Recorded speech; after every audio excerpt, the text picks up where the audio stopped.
stock of the day is one of those that has reported today. Life360 reporting an annual net profit for the first time. It made nearly $151 million over 2025, with income boosted by a one-off non-cash tax benefit of $118 million.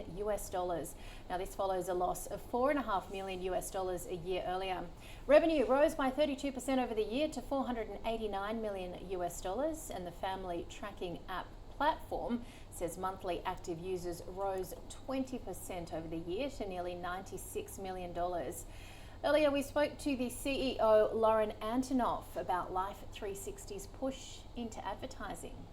We've started in the advertising world just a couple of short years ago, and we have a real advantage of having a platform where we have data that we understand our customers very well. We understand where they're going.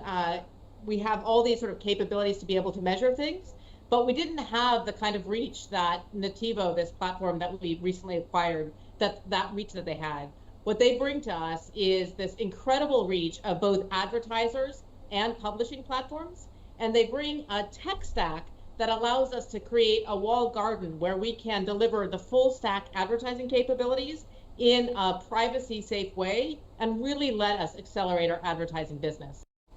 All right, well, the stock is down today by about 8%. Let's get our guests' view on Life360, which hasn't really gone anywhere over the past 12 months, Michael. Yeah, tale of two halves, very much so with this business, and in a different time, different place, today's results would have been received probably a lot better than the market reaction. It was initially up this morning and has fallen away significantly since, but the earnings and revenue numbers far exceeded expectations. The guidance, however, was probably a little bit lackluster. It only reiterated its guidance. It didn't upgrade the guidance, and in this market where the sentiment towards the technology businesses is very, very negative, you need to really do something over and above to change that trajectory. There is, question marks over this business, I suppose, like there are with many of the tech businesses and the threats that are coming forth with AI.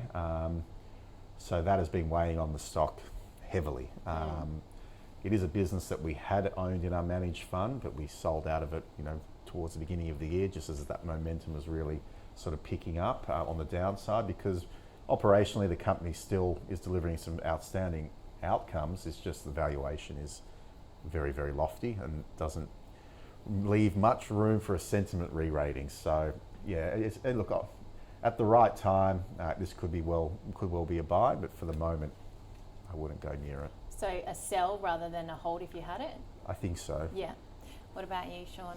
I use it, so I guess at the end of the day, that's a good thumbs up to the company and their product. So as a whole family, we're on it, we use it, but we don't pay. We use the free side of it, which is not necessarily a good thing for the company. They give you quite a lot for nothing. Yeah, I think Michael summed it up where the results that came out today would have been probably taken very positively a year or two ago, but we are in a very different environment. It's a high growth, high value stock. AI disruption is only one part of the risks ahead of it.